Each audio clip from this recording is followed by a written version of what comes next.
आज हम लोग इस वीडियो में देखेंगे मैथमेटिक्स पेडागोजी पेपर। ये पेपर 1 के लिए सीटेट का। तो चलिए आप सभी लोगों को मेरा इंस्टीट्यूट स्टडी पर मैं स्वागत करता हूँ। और आज हम लोग पढ़ेंगे पेडागोजी मैथ्स। तो चलिए आज का क्लास स्टार्ट करते हैं।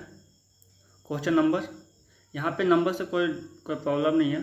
नंबर 41 से स्टार्ट हो रहा है क्योंकि सिर्फ पेडागोजी का लिया जा रहा है। तो चलिए शुरू करते हैं। यदि इससे पहले का वीडियो आप लोगों ने नहीं देखा है तो मेरे चैनल पे जाइए, उस पर अवेलेबल है पेपर 1 के लिए ईवीएस का हुआ है और सीडीपी का। तो चलिए क्वेश्चन नंबर 41 है, मीन्स 1 से ही मान के चलिए इसे। प्राथमिक कक्षाओं में बच्चे गणित में क्या सीखते हैं, इसके आकलन का ध्यान किस पर नहीं होना चाहिए? तर्क कौशल का विकास, गणितीय अवधारणाओं को समझना, गणितीय भाषा का विकास, गणित की समस्याओं का जवाब देने में सटीकता। आप लोग इसका 41 का आप लोग आंसर करें। ये प्रीवियस ईयर का क्वेश्चन है जो कि प्रैक्टिस करना बहुत ही ज़रूरी है, तब भी आपका नंबर बढ़ेगा। अब प्रैक्टिस कीजिए, सेल्फ स्टडी कीजिए। तो चलिए 41 का राइट आंसर है फर्स्ट।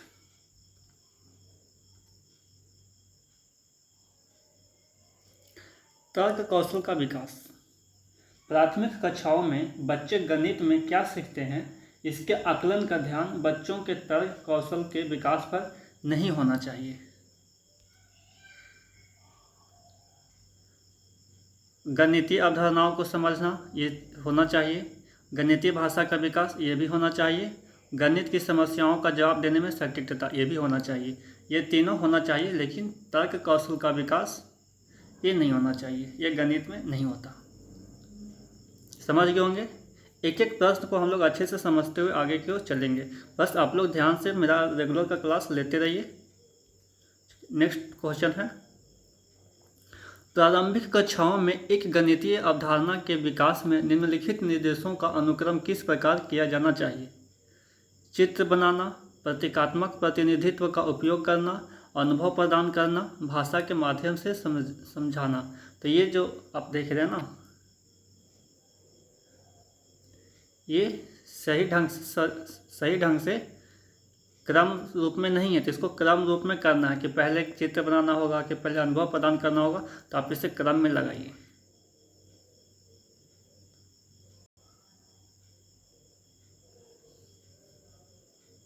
देखिए 42 का राइट आंसर होगा 4। पहले होगा 4 नंबर, फिर होगा 3 नंबर, फिर होगा 2, फिर होगा 1, है ना। यानी 4 3 2 1, यानी इसका उल्टा हो जाएगा। तो सबसे पहले कौन आएगा? भाषा के माध्यम से समझाना। क्वेश्चन को फिर से देख लें। प्रारंभिक कक्षाओं में एक गणितीय अवधारणा के विकास को, प्रारंभिक क्लास का बच्चा है उसको गणित की अवधारणा को विकास को कौन सा निर्देशों का अनुक्रम होना चाहिए? तो देखिए सबसे पहले क्या होना चाहिए? भाषा के माध्यम से उसे समझाएंगे, उसके बाद अनुभव प्रदान कराएंगे उसे, जो कुछ भी अभी तक वो सीखा होगा, प्रतीकात्मक प्रतिनिधित्व का उपयोग कराएंगे, उसके बाद उसे चित्र बनाना। इसका राइट आंसर होगा 4। नेक्स्ट प्रश्न की ओर चलते हैं। नेक्स्ट प्रश्न है 43 नंबर क्वेश्चन कहता है, एक बच्चे ने नीचे दिखाए अनुसार दो संख्याएं घटाई। देखिए 83 - 27 है, इसको घटाया है। तो कहा क्या रहा? निम्नलिखित में से कौन सा कथन बच्चे के घटाव सीखने का बोध कराता है? यानी इसमें जो घटाव दिया हुआ है उसमें क्या बच्चे को बोध कराता है? यह एक गलती है और इसे बार बार अभ्यास करके सुधार किया जा सकता है। बच्चे को घटाव की प्रक्रिया में स्थानीय मान के बारे में गलत धारणाएं हैं। बच्चा नहीं जानता है कि कैसे घटाना है। बच्चा 2 अंकों वाली संख्याओं के घटाव की प्रक्रिया जानता है। 43 का आप लोग आंसर करें। तो आइए यहाँ पे देखते हैं 43 में 83 - 27 है, तो 3 में से 7 नहीं जाएगा, तो इससे क्या लेते हैं? पैंचा लेते हैं। तो यहाँ पे क्या जाएगा? 13 में से 7 जाएगा तो क्या बचेगा? 6 तो यहाँ पे लिखा क्या है 4। तो ये 3 में से वो किया क्या है, 3 में से 7 को घटा कर सिर्फ 4 लिख दिया है। ठीक है, तो इसके अनुसार इसका राइट आंसर क्या होगा 43 का राइट आंसर जाएगा क्या। यह एक गलती है और इसे बार बार अभ्यास सुधार करके किया जा सकता है। बच्चों को घटाव की प्रक्रिया में स्थानीय मान के बारे में गलत धारणा है, यानी बच्चा जो यहाँ पे ये किया है तो इसका राइट आंसर 2 होगा। बच्चे को घटाव की प्रक्रिया में स्थानीय मान के बारे में गलत धारणा है, उसने बच्चा सीख लिया है, इसलिए ये गलत कर रहा है। चलिए नेक्स्ट प्रश्न की ओर चलते हैं। नेक्स्ट प्रश्न है 44 नंबर क्वेश्चन कहता है अधिगम और आकलन के चक्र के निम्नलिखित चरणों क्रम में व्यवस्थित कीजिए। अधिगम और आकलन को शिक्षण अधिगम के साथ एकीकृत आकलन, शिक्षण अधिगम और आकलन की योजना बनाना और उसका संगठन, प्रगति रिपोर्ट का विकास, बच्चों के अधिगम और प्रगति की प्रतिपुष्टि की रिपोर्टिंग और उसका संचार। तो आप लोग बताइए, इसका क्रम लगाइए कौन कौन सा होगा 44 का। तो 44 का राइट आंसर होगा 2। सबसे पहले होगा 2, फिर होगा 1, फिर होगा 3, फिर होगा 4। तो आइए सबसे पहले 2 होगा तो 2 को सबसे पहले पढ़ते हैं। शिक्षण अधिगम और आकलन की योजना बनाना और उसका संगठन करेंगे। उसके बाद क्या करेंगे, शिक्षण अधिगम के साथ एकीकृत का आकलन। उसके बाद करेंगे प्रगति रिपोर्ट का विकास। उसके बाद बच्चों के अधिगम और प्रगति की प्रतिपुष्टि की रिपोर्टिंग और उसका संचार करेंगे। नेक्स्ट प्रश्न की ओर चलते हैं 45 नंबर क्वेश्चन कहता है रोमन अंकों का उपयोग आमतौर पर हिंदू अरबी अंकों जैसी संख्याओं के लेखन में क्यों नहीं किया जाता। बच्चे अंग्रेजी वर्णमाला और रोमन अंकों में भ्रमित हो जाते हैं। रोमन अंक स्थानीय मान का नियोजन नहीं करते हैं, इसलिए इन अंकों का उपयोग करके गणन करना मुश्किल होता है। रोमन अंकों को याद करना मुश्किल है। रोमन अंकों का उपयोग करके संख्याओं को बनाना एक जटिल कार्य है। 44 का आप लोग आंसर करें।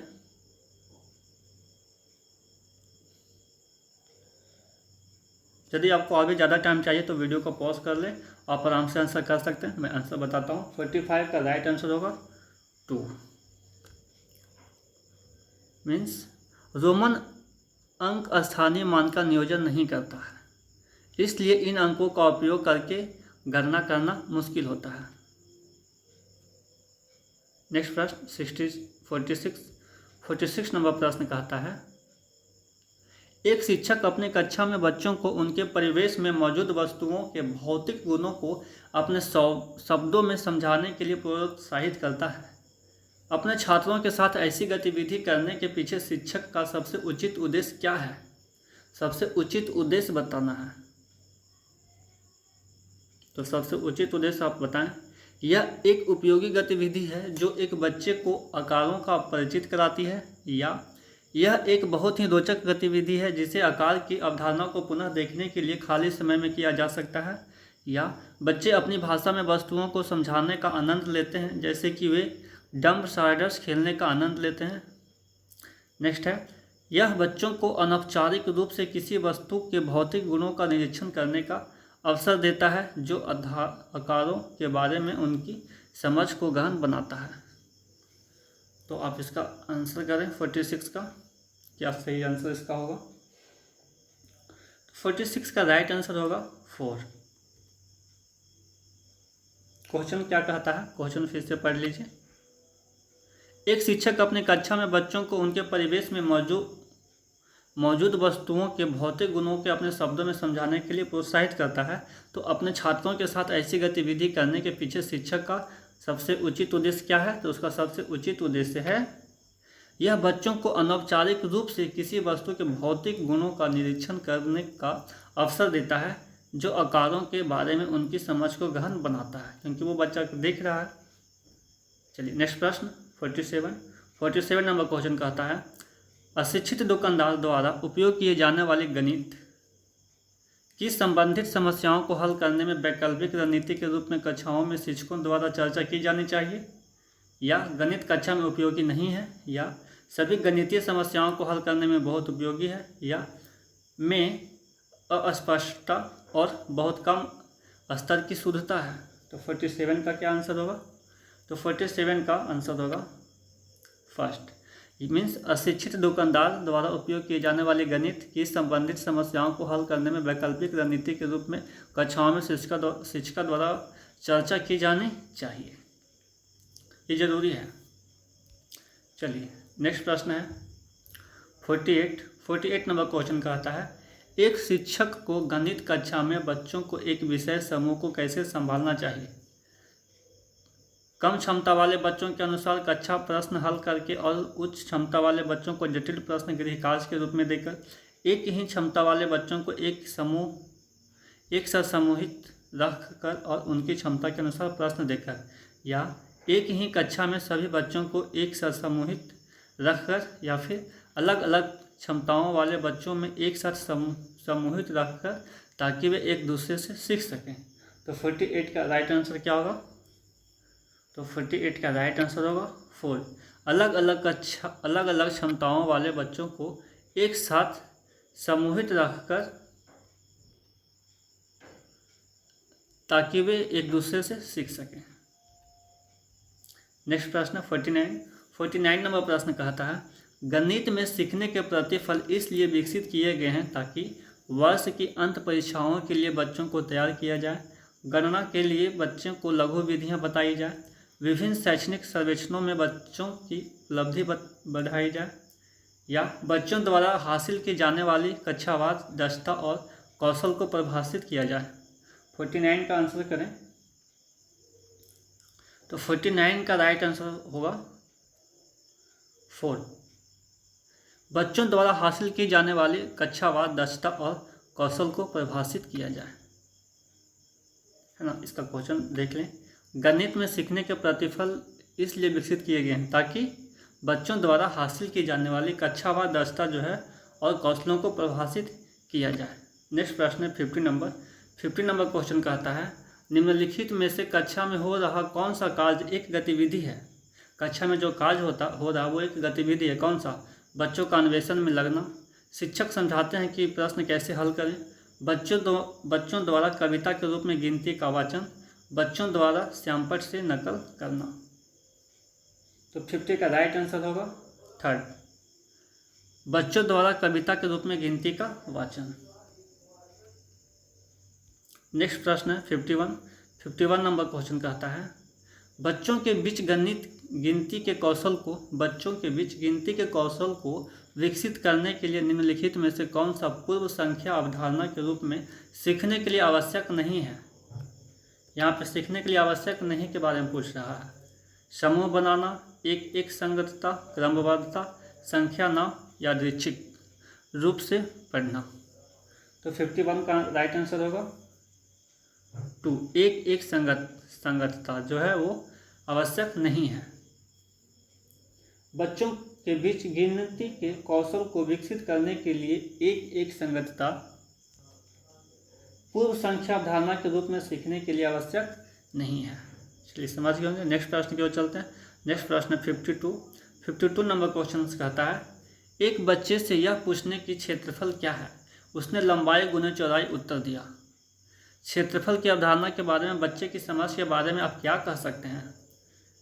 पहला, बच्चा क्षेत्रफल और परिमाप की अवधारणा के बीच उलझन में है। बच्चे को क्षेत्रफल की अवधारणा के बारे में कोई जानकारी नहीं है। बच्चे ने किसी भी बंद आकार के क्षेत्रफल के सामान्य विचार को आयत के क्षेत्रफल के रूप में उपयोग किया। बच्चा सही कह रहा है कि क्षेत्रफल लंबाई गुने चौड़ाई है। तो 52 का आंसर करें आप लोग। देखिए इसमें क्या होगा, क्या कहता है, बच्चा क्षेत्रफल और परिमाप की अवधारणा की उलझन में है। यहाँ पे परिमाप का बात ही नहीं आया है, उलझन में नहीं है, उसने तो बताया है। नेक्स्ट है, बच्चे के क्षेत्रफल की अवधारणा के बारे में कोई जानकारी नहीं है। अवधारणा की जानकारी है तभी तो वो लंबाई गुने चौड़ाई बताया, नहीं रहता तो वो बताता ही नहीं। तो ये भी नहीं।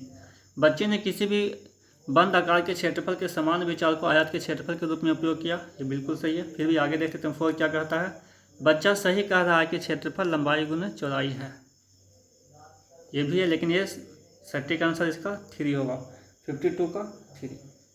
हम यह कह सकते हैं कि बच्चे ने किसी भी बंद आकार के क्षेत्रफल के सामान्य विचार को आयत के क्षेत्रफल के रूप में उपयोग किया है। चलिए नेक्स्ट प्रश्न की ओर चलते हैं।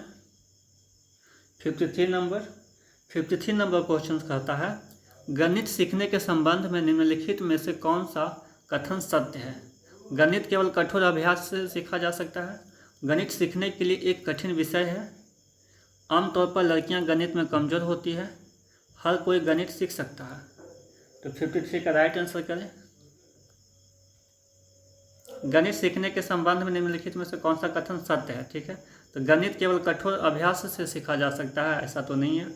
गणित सीखने के लिए कठिन विषय है, ऐसा भी नहीं है। आमतौर पर लड़कियां गणित में कमज़ोर होती हैं, ऐसा भी नहीं है। हर कोई गणित सीख सकता है, ये बिल्कुल सही, हर कोई गणित सीख सकता है, यही तो आंसर पूछ रहा था। चलिए नेक्स्ट प्रश्न चलते हैं। 54 नंबर क्वेश्चन कहता है, 53 में देख लेते हैं। सभी व्यक्ति गणित अवश्य ही सीख सकते हैं क्योंकि वे व्यवहारिक जीवन में किसी न किसी रूप में गणित का प्रयोग करते हैं। तो हर कोई तो सीखता है, ऐसा नहीं है कि जो मैथ बनाएगा वही सिर्फ सीख सकता है। यानी जीवन में गणित का प्रयोग हर कोई करता है, अनपढ़ व्यक्ति भी करता है। तो चलिए इसका राइट आंसर होगा 4, हर कोई गणित सीख सकता है। नेक्स्ट प्रश्न 54 नंबर क्वेश्चन कहता है, पाइथागोरस प्रमेय को सिखाने के लिए एक शिक्षक ने एक शीट वितरित की है जिस पर समकोण वाले 4 त्रिभुजों को खींचा गया था और बच्चे को त्रिभुज की भुजाओं के बीच संबंध खोजने के लिए कहा जाता है।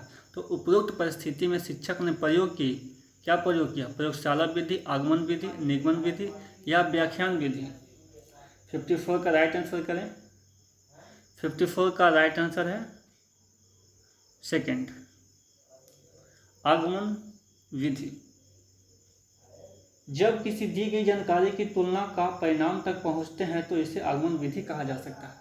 यानी तुलना करके वो कहाँ परिणाम तक पहुंचा है। आगमन विधि में होता क्या, पहले वो एग्जाम्पल देता, पहले उदाहरण देता, फिर नियम की ओर चलता है। तो उसने पहले आकर के शीट वितरित कर दिया है ना, शीट को वितरित किया तो वो उदाहरण तो दे दिया ना, और उसके बाद फिर वो नियम की तरफ चलता है, खोजने के संबंध में कहा जाता है। ठीक है, तो वो आगमन विधि में ऐसा किया जाता है, यानी उदाहरण से नियम की ओर। नेक्स्ट प्रश्न 55 नंबर प्रश्न कहता है, निम्नलिखित में से कौन सा कथन संकल्पना मानचित्र के बारे में सत्य नहीं है? यहाँ पे पूछ रहा सत्य नहीं है, इस पर ध्यान देंगे। तो चलिए फर्स्ट ऑप्शन पढ़ते हैं। फर्स्ट ऑप्शन कहता है, संकल्पना मानचित्र नए शिक्षण को पूर्व ज्ञान से जोड़ने में सहायक है। संकल्पना मानचित्र अंतः संबंधित अवधारणाओं और उन्हें जोड़ने वाले लिंक का संग्रह प्रस्तुत करते हैं। संकल्पना मानचित्र केवल शिक्षकों द्वारा बनाया जाना चाहिए। संकल्पना मानचित्र प्रकृति में पदानुक्रमित है। 55 का आप लोग आंसर करें।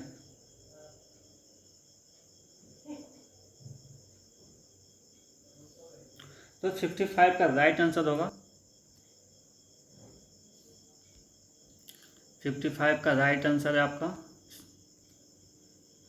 थर्ड, मीन्स संकल्पना मानचित्र केवल शिक्षकों द्वारा बनाया जाना चाहिए। क्यों सिर्फ शिक्षकों द्वारा ही क्यों बनाना चाहिए? क्योंकि संकल्पना मानचित्र केवल शिक्षकों द्वारा ही बनाया जाना चाहिए, क्योंकि इसे समझने और समझाने में एक शिक्षक पूर्णतः निपुण होता है, इसलिए शिक्षकों द्वारा ही बनाया जाना चाहिए। तो आज का ये लास्ट प्रश्न था। तो आशा करता हूँ कि आप लोगों का ये सेशन काफ़ी अच्छा रहा होगा।